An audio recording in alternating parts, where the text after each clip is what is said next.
देखिए, मनु का इस देश के अंदर कोई योगदान नहीं है। मनु ने देश हित में कुछ नहीं किया, मनु ने मानवता हित में कुछ नहीं किया, मनु ने गरीबों के लिए कुछ नहीं किया, मनु ने भुखमरी के लिए कुछ नहीं किया, लेकिन फिर भी मनु की मूर्ति लगी है। तो बाबा साहब डॉक्टर अम्बेडकर की मूर्ति तो विश्व और भारत हर कोने में लगनी चाहिए, जिन्होंने देश के अंदर देश के लिए अपने आप को कुर्बान कर दिया, देश को भारतीय लिखित संविधान दिया, जिससे आज पूरा भारत चलता है और पूरा भारत एकजुट है।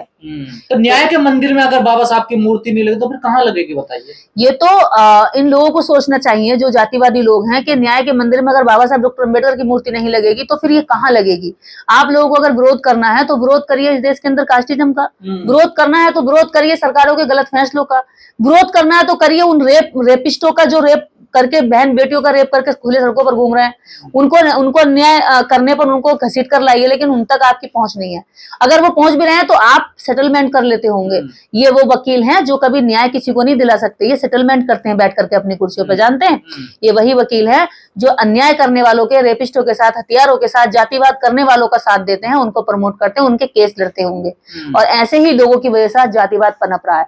आप देखिए, आप गली मोहल्ले में जो जातिवाद देखते हैं तो हमें लगता है कि भाई ये बेचारा अनपढ़ आदमी है, पुरानी रूढ़ियों के साथ जुड़ा हुआ है, इसलिए कर रहा है। लेकिन एक व्यक्ति शिक्षित हो चुका है, शिक्षित होने के बाद वो हाई कोर्ट में एडवोकेट है, उसके बाद वो कह रहा है कि हमारी दया पर दलित समाज जिंदा है और हमारी दया पर उसे शिक्षा मिली, हमने ही तो तुम्हें पढ़ाया है। और वो इस बात का घमंड कर रहा है कि मैं ब्राह्मण समाज ने ही, ब्राह्मण शिक्षक ने ही डॉक्टर अम्बेडकर को पढ़ाया है, उन्हें ज्ञान दिया है। जबकि उस मूर्ख को यह नहीं पता है, इस दुष्प्रचार से, इस गलत प्रचार से डॉक्टर अम्बेडकर की छवि पे कोई असर नहीं पड़ता।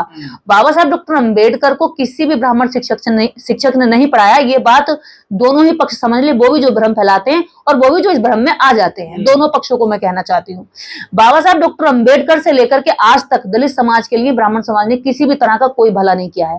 ये अगर हवन करते हैं तो उस हवन में आरक्षण स्वाहा करने का मंत्र तो थी ना उनके ब्राह्मण। देखिए, बाबा साहब डॉक्टर अम्बेडकर की पत्नी सविताराव अम्बेडकर थी, इसमें कोई शक नहीं है। तो रिश्तेदार हुए ना, देखिए बाबा साहब उनके, भाई इतने बड़े रिश्तेदार हैं भारत के अंदर, तो मूर्ति लगवानी चाहिए और अपने जीजा की मूर्ति लगवानी चाहिए ना।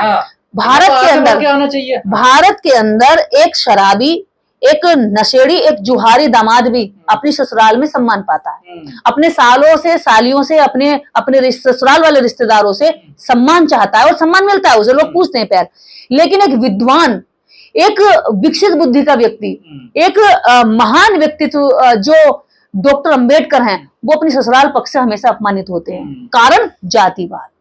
अगर ये जाति के होते, यदि यही डॉक्टर अम्बेडकर महार जाति के न होकर के किसी ब्राह्मण जाति के होते, शर्मा पाठक और किसी मिश्रा, दुबे, चतुर्वेदी और त्रिवेदी उसके होते, तो ये इस देश के अंदर अब तक के जो 33 करोड़ देवी देवता हैं उनमें से एक संख्या बढ़ चुकी होती है। देवताओं में मामले में जो पार्टी बाबा साहब का झंडा उठाती थी या चुनाव में वोट मांगती थी, वो इस मुद्दे पर नहीं बोल रही है। देखिए, ये उनकी कायरता है, ये बहुत शेमलेस हरकत है कि वो लोग नहीं बोल रहे हैं। और ऐसे जब भी हुआ है, ऐसे मौके पर चुप्पी साध ली है और ये इससे समाज में निराशा फैलती है। और ऐसी निराश पार्टी से, निराश नेताओं से समाज में निराशा जाती है और समाज को इतना निराश पार्टियों को नहीं करना चाहिए।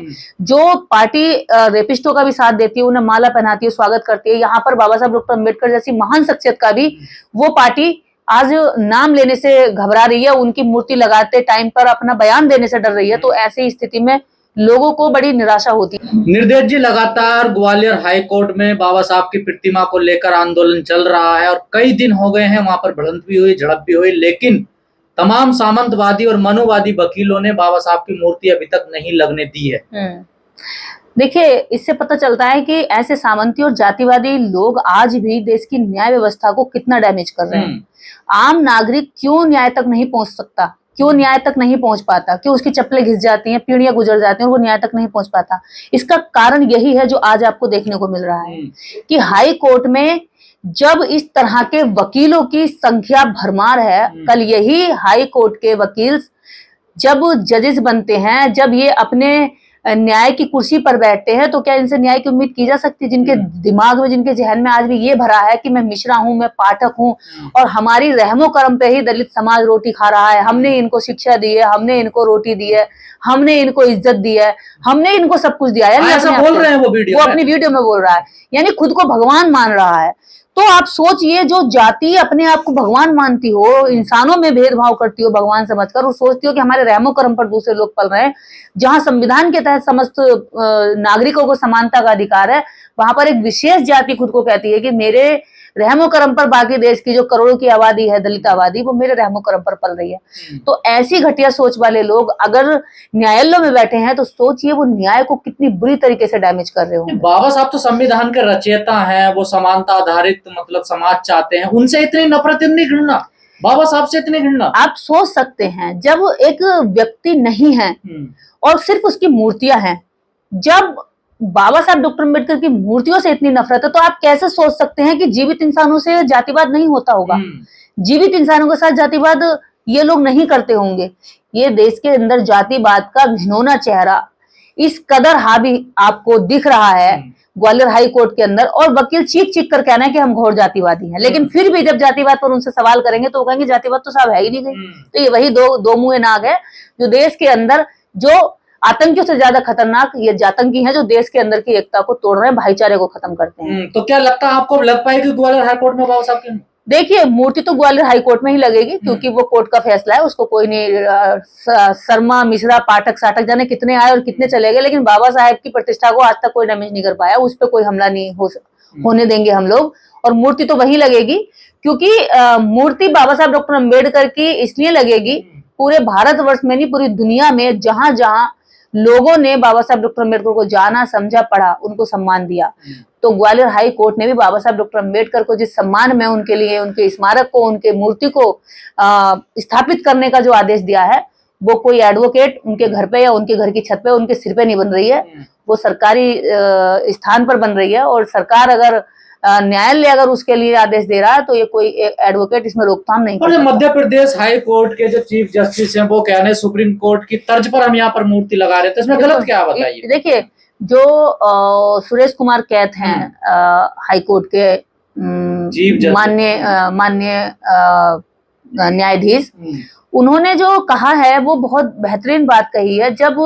देश के सर्वोच्च न्यायालय यानी सुप्रीम कोर्ट में, जो देश की सबसे बड़ी न्यायपालिका है, न्याय का मंदिर है, जब उसमें बाबा साहब डॉक्टर अम्बेडकर की मूर्ति लग सकती है, और वहां पर सीजीआई जो देश का सबसे बड़ा न्यायाधीश, न्यायमूर्ति कहा जाता है, वो उनके आगे नतमस्तक हो सकता है, तो देश के जब जिन राज्यों के हाई कोर्ट में बाबा साहब की मूर्ति लगना तो स्वाभाविक है, वहां तो लगनी ही चाहिए। और वहां पर ये ऐसे लोग अगर विरोधाभास कर रहे हैं तो इनको कड़ी से कड़ी सजा दी जाए। जिस बाबा साहब डॉक्टर अम्बेडकर की मूर्ति लगने का विरोध कर रहे हैं, उन्हीं बाबा साहब डॉक्टर अम्बेडकर के संविधान के तहत इनको जेल जाना पड़ेगा, अगर सही तरीके से कार्रवाई हो जाए, इन्हें सरकारों को संरक्षण ना हो तो। कह रहे प्राइवेट प्रॉपर्टी थोड़ा ही है ये, जो यहाँ मूर्ति लगा रहे हैं। यही तो बात है, प्राइवेट प्रॉपर्टी थोड़ी है जो तुम आकर के विरोध कर रहे हो। प्राइवेट प्रॉपर्टी अगर होती तो तुम्हारा विरोध चलता भी, अगर तुम्हारी प्रॉपर्टी में लगता तो तुम्हारा विरोध मायने रखता था कि हाँ तुम सही विरोध कर रहे हो, लेकिन तुम गलत विरोध कर रहे हो गवर्नमेंट की प्रॉपर्टी में। और गवर्नमेंट को जो चला रहे हैं, जो न्याय कर रहे हैं, उन लोगों का आदेश है, उन्हें तुम कैसे ठुकरा सकते हो, या तुम कैसे बीच में विरोधाभास कर सकते हो? 21वीं सदी में भी इतना जातिवाद, इतना भेदभाव, इतना घृणा, लोग तो कहते हैं जातिवाद, भेदभाव, छुआछूत सब खत्म हो गया देश से। नहीं साहब, देश से छुआछूत खत्म हो गया होता ना तो देश के अंदर टेक्नोलॉजी पर काम हो रहा होता, देश के अंदर गोबर पे काम नहीं होता, देश के अंदर अगर छुआछूत और जातिवाद खत्म हो गया होता तो हमारा देश आज विश्व गुरु बन रहा होता। दुनिया जहां नई नई खोज करी, नई नई रिसर्च करी, नए नए आविष्कार कर रही है, यहाँ भारत के अंदर आज भी ना तो कोई आविष्कार हो रहा है, ना कोई नई रिसर्च हो रही है। यहाँ पर सारा का सारा जो ध्यान है वो जातिवाद पर लगाया जाता है कि कैसे यहाँ के करोड़ों दलितों को दबा के रखा जाए, कैसे उनको ऊपर ना उठने दिया, कैसे उनकी शिक्षा, उनका व्यवसाय, उनका रोजगार, उनका स्वास्थ्य और उनकी तरक्की को छीना जाए, इस पर दिमाग लगाया जाता है। यही कारण है कि देश की तरक्की नहीं हो पा रही है। लेकिन इस पूरे मामले में एक चीज आपको देखने को मिलेगी, एक ही सरनेम के एक ही जाति के वकील विरोध कर रहे हैं। देखिए, आप उनको कहिए ना कि आप, वही लोग तो इस देश के अंदर जातिवाद के घोर कलंकित लोग हैं, वही उन्हीं लोगों ने इस देश के अंदर जातिवाद का कोड़ फैलाया है, उनके दिमाग से रिस के ये बीमारी लोगों तक पहुंची है, और यही बीमारी को वो आज बनाए रखना चाहते हैं। इस बीमारी के साथ वो नाम लेने से तो डरते हैं, लेकिन इस बीमारी का मजा लूटना चाहते हैं, क्योंकि इस बीमारी से उन्हें सर्वोच्च होने का अधिकार मिलता है। पाए लागू पंडित जी कहने का जब उनको लोग कहते हैं तो उनको अंदरूनी सुकून मिलता है कि हमें कुछ करा नहीं है, लेकिन फिर भी लोग हमें पाए लगू पंडित जी कह रहे हैं। जो बेटा अपने बाप के पैर नहीं छूता वो जाति के आधार पर एक पंडित के पैर छू कर निकलता है, तो ये उनको इस बात का घमंड है। जो व्यक्ति मकान खुद बना रहा है लेकिन पंडित जी को बुलाए बिना मकान में गृह प्रवेश नहीं कर रहा, इस बात का उन्हें घमंड है कि हमारे बिना तो तुम घर में भी नहीं एंट्री कर सकते। जो एक आईएएस हो चुका है लेकिन अपनी शादी की डेट जो है एक अनपढ़ पंडित से निकलवा रहा है, तो ऐसे दलितों पर वो घिन करते हैं और ऐसे दलितों के साथ छुआछूत वो करने का अधिकार समझते हैं, क्योंकि उन्हें लगता है कि ये लोग घर अपने आप बना सकते हैं लेकिन गृह प्रवेश हमारी बिना इजाजत के नहीं कर सकते। आईएएस हो सकते हैं लेकिन शादी की डेट हमसे ही निकलवाएंगे, तो इस बात का घमंड है। हाई कोर्ट में मनु की मूर्ति लगी, किसी ने विरोध नहीं किया। अगर ग्वालियर हाई कोर्ट में बाबा साहब की लगी तो विरोध हो रहा, देखिए।